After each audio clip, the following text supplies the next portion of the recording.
After 6 years, Mayor Anise Parker's 3-term legacy will soon be coming to an end. On November 3rd, voters will take to the polls to cast their ballot for a new mayor of Houston. The winner will serve as the chief executive of the 4th largest city in the United States. Responsibilities include signing local legislation into law, proposing the budget, and overseeing the Bayou City's day-to-day operations. This week concludes our chats with the candidates vying for your vote as Houston's new mayor. Tonight, we're pleased to welcome mayoral candidates Ben Hall, Marty McVey, Sylvester Turner, and Bill King. And leading our discussion are hosts David Jones and Gary Polland. It's the Halloween edition of Revelation. We have 4 treats, right? And hopefully you'll be the ghost. So guys, everybody is going to be spending money in order to improve our infrastructure. You know, we have things we have to do in the city. But here's a different wrinkle to the spending of money, and that is what I would call crony capitalism. We've got a drainage fee, although there may be some doubts about that. It took care of the engineers. Lawyers are, on the payroll, private lawyers on the payroll, collecting delinquent taxes and fines, and now we've got bond counsel, affirmative action things. Is city government being run ethically, and what can we do to address those non-transparent issues that I just raised, and especially as they influence campaign financing? Anybody? Sure, I'll take a stab at that. Let me say no, city government is not operating transparently. We do have these pay-to-play policies and practices at City Hall, and I think it's wrong, it's shameful. And as a result, one of the things that I've tried to campaign on is to make sure that we have a mayor who has integrity, who has not participated in these under-the-table transactions with the city, and someone who will set up a standard for moral government in the city of Houston. So it takes a mayor who's going to get in and make those priorities as opposed to just simply giving lip service to it. Bill King, to be fair, somebody's going to do the job. We issue bonds, there's going to be bond counsel. If we're going to buy land, there's going to be title insurance. Is this as serious a problem as Ben has suggested? I think there's some issues, especially around the TERS, that need to be addressed, but these are costs. Projects have to be engineered before you can build them. We just got to make sure that everybody's got a fair shot at the work, and we've got to make sure that the fees are reasonable, and we've got to make sure that there's transparency. There's nothing like sunlight as a disinfectant when it comes to government spending. Sylvester, I don't want to suggest it, but I thought that Ben had mentioned that you had gotten fees before, but for services rendered, and I think you did title work for some entity, some government entity, through a title company you're affiliated with. That I own. You own, okay. Well, you are affiliated with it. So I guess the first question is, was your fees disclosed? Was it out there for anyone to see? Absolutely. Okay. No one has ever questioned the work that we have performed. So it was done appropriately. Not only appropriately, with the greatest degree of excellence. Okay, and the fee charge was fair. This fee is regulated by the state of Texas when you talk about title business. It's just like Stewart Title or Commonwealth or Chicago. And quite frankly, that only represents a small portion of what my businesses do. We've been in business for 20 years, the title business. The law firm business has been in business for 32 years. And I'm proud to say that. So, and most of the business has been with the private sector. But going back to the original question, I think it's always important to operate with the greatest degree of transparency, the greatest degree of integrity. Whether you're dealing with the city, whether you're dealing with the county, school board, whether you're dealing with the state, I think that's always important. The front page, Marty McVey, of the Houston Chronicle Day was very disturbing. And I don't know whether or not this should have been a category for the HERO ordinance or whether this is a Houston Housing Authority policy decision that has to be made. But there are tens of thousands of Houstonians who cannot get into living space because of 15 and 20-year-old felony convictions. Felons are being forced to live with one another, and they just shut down an apartment project. Why should we be discriminating or allow rental people, realtors, to discriminate on that basis when we have so many people? I mean, we had a punitive justice system that has just eliminated a lot of people. Right, and I think that this is a fundamental problem across the city. The city is using HUD money, for example, for pretty much everything else except for HUD. We have a growing population. We have a booming senior class that, we've got to look at housing. This is a serious problem, and we need to look for solutions that bridge housing issues and bring them into the 21st century. We can't turn our back on the people that need us the most, and we need to make sure that we have an effective leader that is, taking responsibility on getting people back on the right track, and that's what I'm. There was a follow-up question to Sylvester because he's been in the legislature for 26 years. 26 years. 26 years. Okay, so Sylvester, David has complained that people who have records from 15 and 20 years ago are not allowed to get housing in Houston. But is really the bigger problem what's going on in Austin? That we have basically a generation of young black men, now older black men, that had picked up criminal cases when they were young and then stay out of trouble for 15 or 20 years. Why don't we have a mechanism so they can clean up their record? Well, I think we have taken steps to do that, but specifically to address that population that's returning to Houston-Harris County. We have 13 to 15,000 that are coming every year. In this past legislative session, as Vice Chair of Appropriation, I set aside $1 million for Dallas and $1 million for Houston for a pilot reentry program, specifically as a flow-through to address two problems as it relates to people who are coming out of our system, housing and employment. And that $1 million is to set up programs with faith-based organizations, nonprofit, the private sector, to help in reentry. House Bill 1711, which I passed a few sessions ago, provides people with their driver's license, identification, setting up reentry programs across the state, because we recognize it's not only benefiting the people who are coming out of the system, but it's also keeping the communities where they're returning safe. And that's critically important. Let me see if I can refocus the answer to the question that you asked, and that is whether or not we should do away with the box after a person has faithfully served their time. I think that needs to be revisited in Austin. I do think that once a person has paid their debt to society, that they should not continue to be laboring under that penalty. Having said that, there are certain crimes, however, I think that should linger for the lifetime of an individual, but not all crimes. So I would support legislation that would ban the box, where a person has actually, in the boxes where you have to check off whether you have a felony conviction for certain types of crimes. And I think that is something that can be treated in Austin as well as here in Houston. And Marty, should that also include people that have stayed out of trouble for X number of years? Shouldn't they be able to find a way that there's no disclosure? Because we've got some of that, but not enough. And so what happens is, described, when they apply for housing, the landlords say, hey, you got a prior felony 20 years ago, we're not interested. You can't live here. And as David pointed out, that is a serious problem that needs to be addressed. Well, that goes back to your first question, and it's really about leadership. Until we have a mayor that's willing to come in and modernize our city government, tear down what it currently exists and rebuild it based on 2015 standards and being a modern city, then we're going to continue to have problems like this. We can't allow people in our city to fall through the cracks anymore. We need to make sure that the priorities of the mayor should be, and I've run my campaign based on this, is that protect Houstonians and protect the interests of Houstonians. And that means we've got to tear down government and rebuild it. Front page story again, Bill King, was the Chad Holly case where a young man, 15-year-old, stomped on by Houston police officers. McClellan, the chief, reported that incident along with others to the Department of Justice for review. The judge said, that HPD's excessive force policy is satisfying to him, and Mr. Holly lost his case against the city this week, and that the training of officers, Houston police officers, is adequate for high-stress circumstances. Are you satisfied?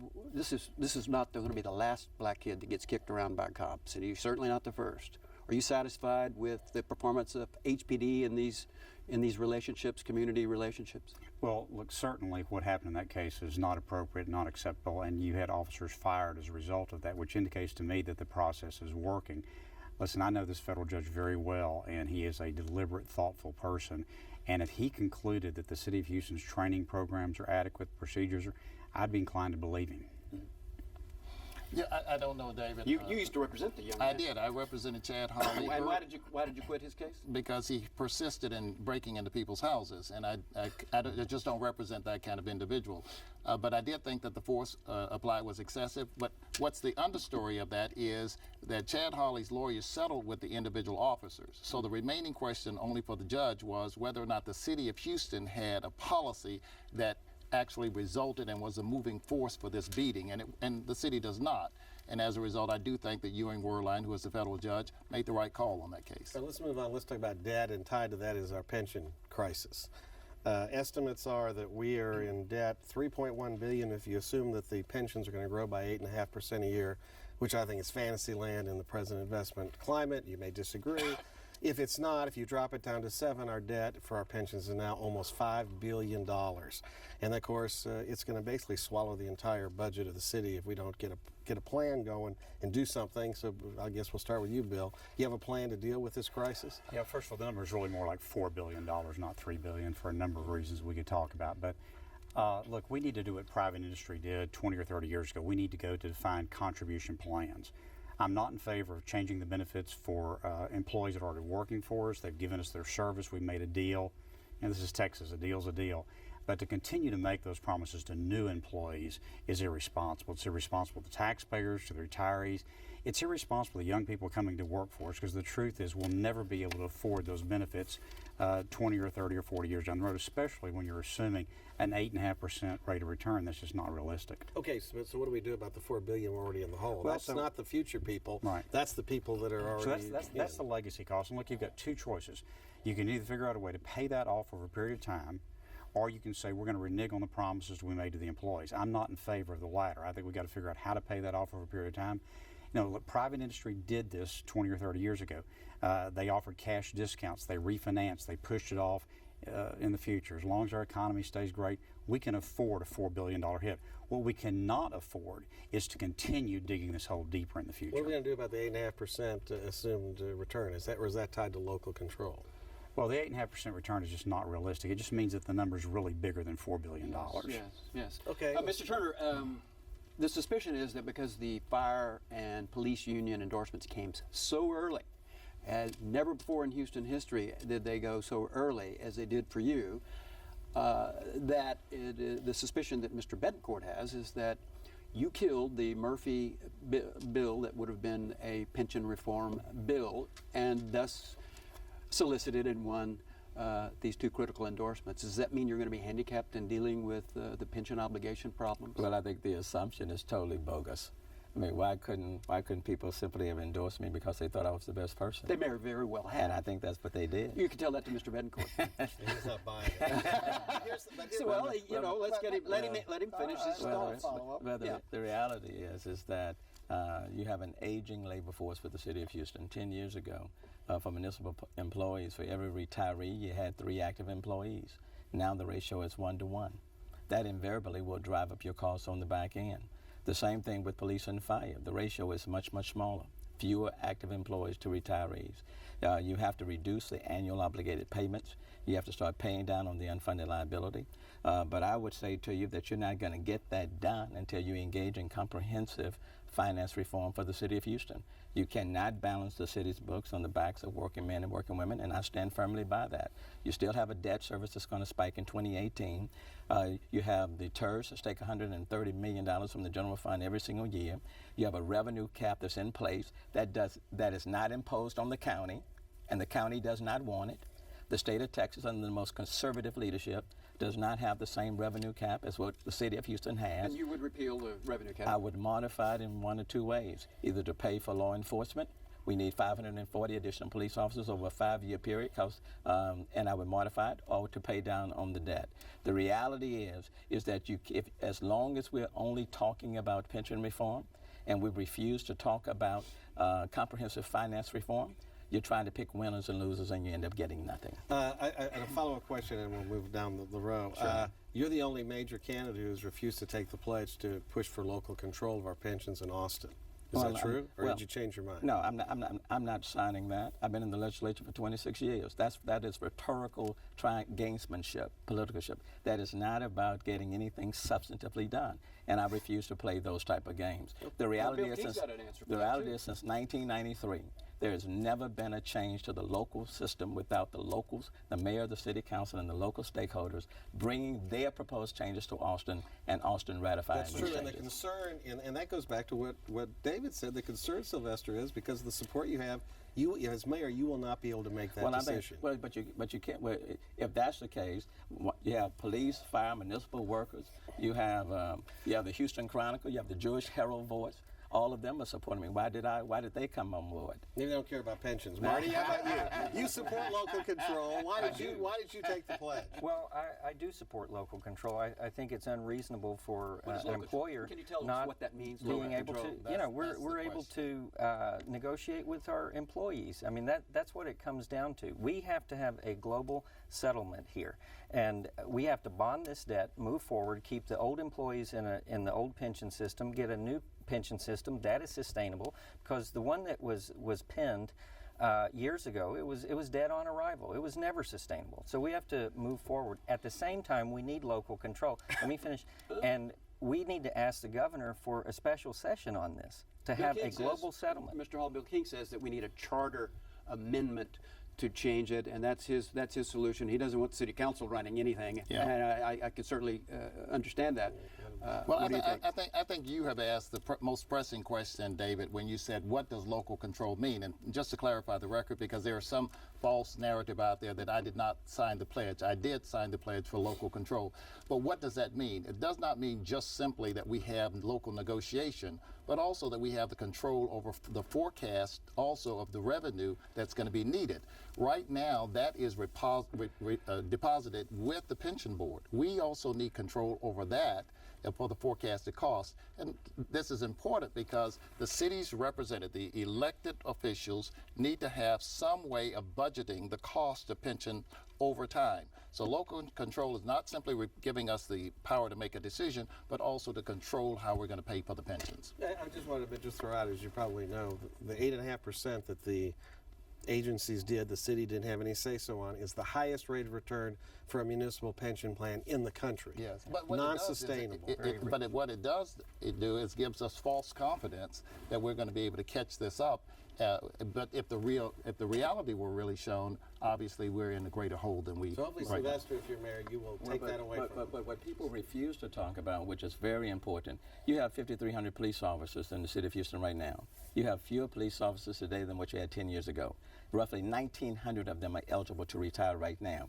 If you try to go in and use an axe to deal with this problem without dealing with comprehensive finance reform, we're not just going to have a finance issue, we're going to have a public safety issue. And the number one priority of any mayor of any major city is the safety and security of its citizenry. Well, that's a false argument. And that is a real argument. It is not false. It is very much real. One time. Yeah, Bill? but that is exactly the reason why you don't change it for existing employees, only new employees. If we're only changing it for new employees on a go-forward basis, there's no reason for those folks that are getting ready to retire to be concerned about their retirement. And when we had the spike in retirements back in 2004, it was because at that time Mayor White was talking about changing the existing plans, and so they quit. It's an absolute legitimate concern, but not if you're just talking about going forward with new employees. Well, but if you're talking about financial stability, West Virginia, they shifted from a defined benefit. Oh, come on. Let me finish. No, wait, They shifted from a defined benefit to a defined contribution, and the unfunded liability went dramatically up, and they reversed course. Seriously, Alaska and Michigan. The entire private sector has gone to defined contribution, but the paragon of financial acumen in the country, West Virginia, has figured this out when all private industry Michigan doesn't and agree with Alaska, that. private industry and the city of Houston are two different things, Bill. Harris County doesn't have You a defined cannot- benefit. you Harris cannot- County has a defined contribution state- plan. the- Why do All we? right, guys. Why does the city I want to have let Ben that? Paul get a word in here. That's okay. They can fuss about those issues. The point is this: we have to have the ability to control our costs on pensions. We happen to be right when we say we have to go to defined contribution. We cannot continue to insure against market risk, which defined benefits places us in. So we can move to defined contributions without dishonoring any of the past agreements that All we've right, while made. we're at it, Ben, I've got you there. The big bugaboo in the room is Prop 1 Hero. The Chronicle, it'd be this week, yesterday, because we're on Friday night. Basically, the front page was not what David said. It was an ad for Prop 1. which, by the way, I consider to be the white flag of surrender. But I want to know what your take is on HERO, and you have a different. Well, you have you're really out there on that. Well, I mean, let me out say, there being. As a former city attorney who has written anti-discrimination laws for the city of Houston, I actually don't have the luxury to play politics with this issue. And so I've actually read this ordinance, 36 pages. It has such defects that it will allow precisely the risk that the opponents are suggesting. As the mayor of the city of Houston, I want to tell you the truth, and that is this is a dangerous ordinance as written. I don't want any discrimination against transgender individuals or anyone else, but that does not justify passing a bad law. And let me tell you, I'll give you an example. Just assume that in this ordinance, the lawyers had included that we would not discriminate against pedophiles. Nobody, I would hope, on this panel would ever say, let's pass the ordinance. Well, if there is a defect in the ordinance that endangers the public, it seems to me the leader of the city, the next leader of the city, should tell the truth and say, this ordinance is poorly written. It needs to fail at the ballot box this November. Let's try and improve it if that's the alternative. Do you have a different view, Mr. McVey? I do. I support Prop 1. I think it's good for the city. I look at this on many different angles, and what the city stands to lose is an estimated $800 million in revenue in sporting events alone, and that's what hurts the small business. That's what hurts big business right here. Discrimination in any form is bad for this city. We have over 200 cities across the nation have similar ordinances, including right here in Texas, El Paso, Dallas, Austin, San Antonio. I mean, we need to be a modern city and start acting like it. I guess I want to ask Sylvester. Sylvester, you're in favor of it, but I want to ask you this question first. 7 months ago, before this ordinance passed, we didn't have an anti-discrimination ordinance, as so-called by the mayor, and we still had the Final Four and the Super Bowl and everything else, and now the campaign for is with these histrionics that all of a sudden the world's coming to an end if you vote no on this, I believe, defective ordinance.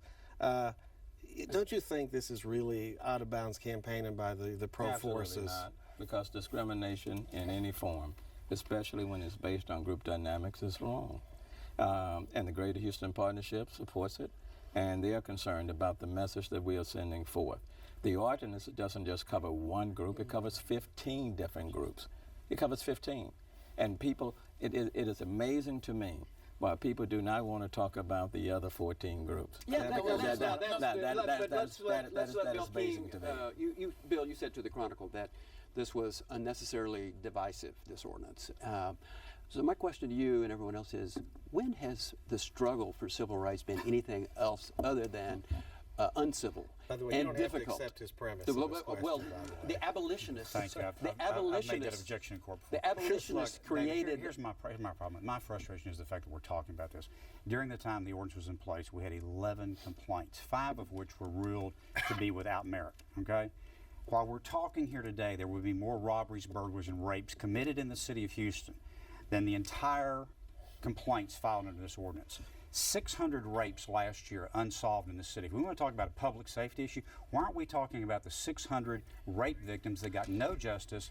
Lisa Falkenberg had a great column about this earlier this week. Why aren't we talking about the job we're not doing there? Why aren't we talking about the 20 or 30,000 burglaries and robberies that were not investigated in the city last year? That, to me, seems to be like a bigger problem that we ought to really be addressing than maybe 6 complaints over a 7-9 month period or something. Is always important. Rapes not, but even burglaries not, robberies are not. Give me a break. Bill, even throughout our history, there have been people who did not want to talk about discrimination and wanted to talk about everything else. So and you are falling right in that pattern. Where's the case for discrimination? Where did it occur? We have 6 alleged complaints. There were 3 black guys who were period. denied entrance to a club a few weeks ago. Gary, let me clarify. Let me clarify some information, because it seems to me we have politics based on headlines. The fact of the matter is the city of Houston, as of 2012, has an anti-discrimination law on the books. In fact, 13 of the 15 categories that these candidates are now suggesting don't exist under being protected are in fact protected. The only thing the 2012 law did not cover is genetic information and familial status. But all of these others, gender identity, sexual orientation, that's already the law in the city of Houston. This ordinance, the 2014 ordinance, is too poorly written, too dangerous. It needs to be voted down. Okay, but this is an issue, and I haven't heard any of my opponents discuss this. We're estimated at $800 million in loss of revenue to this city. Who is the next mayor? No, Kenny Friedman testified about this. That's scare tactics. Well, I don't believe it's scare tactics. What about the ad on television? That's right. And what about the next mayor being able to go to those businesses and say, "I'm sorry, you're going to have to be out of business because we don't have that." I want to know It's not the politics, it's number of business, Gary. transgender people there are that we're worried about. Thank you, Laurie. And then Red, white, and blue. You can continue the conversation online with Houston Public Media's digital series, Political Perspectives, featuring Jay Iyer and Brandon Rottinghouse. Starting at 8 p.m., log on to houstonpublicmedia.org/perspectives. And remember, you can catch Red, White, and Blue every Friday at 7:30 p.m. here on TV8, and again Saturdays at 6:30 p.m. We also invite you to visit us online and send us your comments. We want to hear what you have to say about the issues that affect Houston. You can submit your comments at houstonpublicmedia.org or on Facebook, and don't forget to like us. Thanks so much for watching. We'll see you again next week. Good night.